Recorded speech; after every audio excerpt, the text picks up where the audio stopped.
Hey Rebel Rouser, I'm Alan Voivod, and this is Star Wars 7x7. So today we're picking back up on our deep dive into the last Jedi novelization, and today we're looking at Canto Bight stuff, but particularly we're looking at the dynamic between Rose and Finn, and some interesting things that Finn says in conversation with Rose, as well as some kind of messed up stuff too. So first off, I want to say that the stuff that happens from the time that Rose and Finn arrive on Canto Bight until the time that BB-8 lets them know that he's found the guy with the red plum bloom on him, most of that happens pretty much the way that you saw it in the movie. So you get a little bit more in the way of scenes and so forth, but you don't really get anything that turns the world on its axis for you, right? So there is a bit about them landing on the beach, and that they specifically had to land on the beach because they couldn't afford a berth at the spaceport and they didn't want to be broadcasting their names around or anything like that.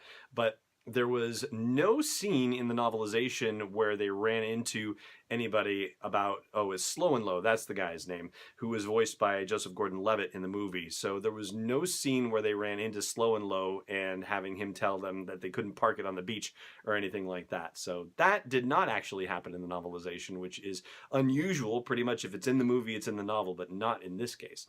And Finn actually was in control of the landing, which he's not supposed to be a pilot, so I don't know why he was the one landing it, and it was a really bad landing.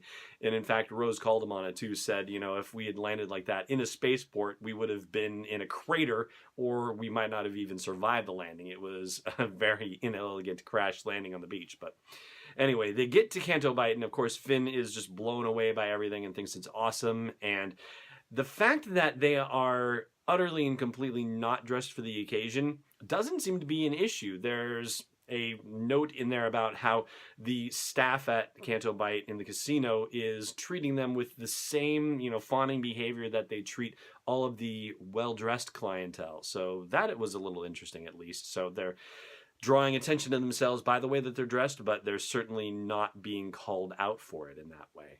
Extravagant groveling is actually the phrase that gets used in the novelization. And Finn says at one point, I wish Rey could see this. And Rose has had it with all the times that Finn is talking about Rey this and Rey that. And so she finally calls him on it and says, stop pining about Rey. And he's like, I wasn't pining about Rey.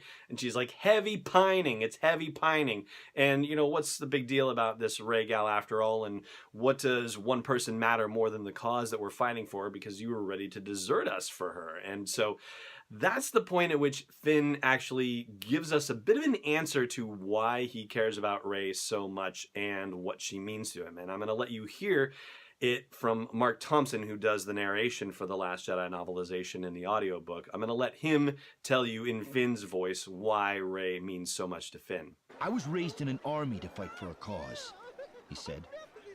Then I met Rey. And for the first time, I had someone I cared about to fight for.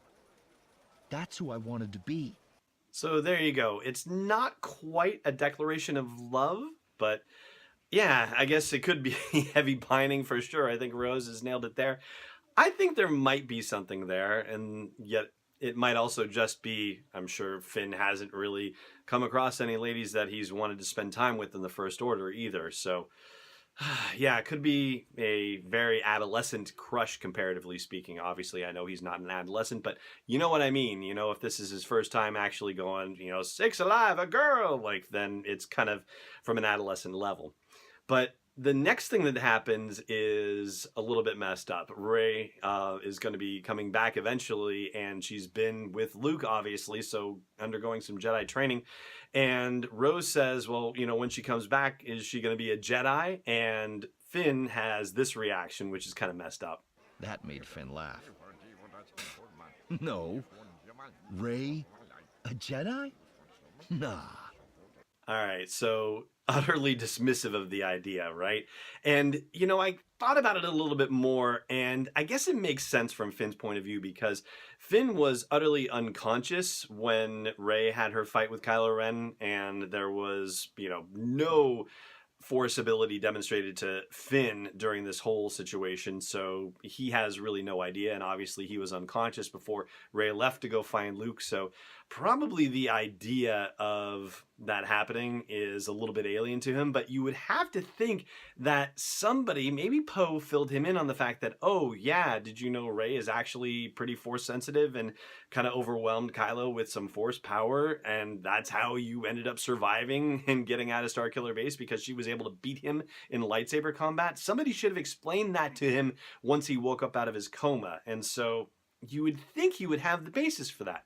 But maybe not. I mean, there was a lot going on. But the fact that he was just so dismissive of the idea of Rey, a Jedi, yeah, right. Like, I do think that's kind of messed up, unfortunately. So, yeah, I expected a little bit better from Finn. Didn't get it. And that is going to do it for the meat of the podcast here. I've got a couple other Rose tidbits that I'll share on the audio version of the podcast. Check that out at sw7x7.com/iTunes or wherever you like to listen to podcasts. And as for this video, in the meantime, it just remains for me to say thank you so much for watching, and may the Force be with you wherever in the world you may be.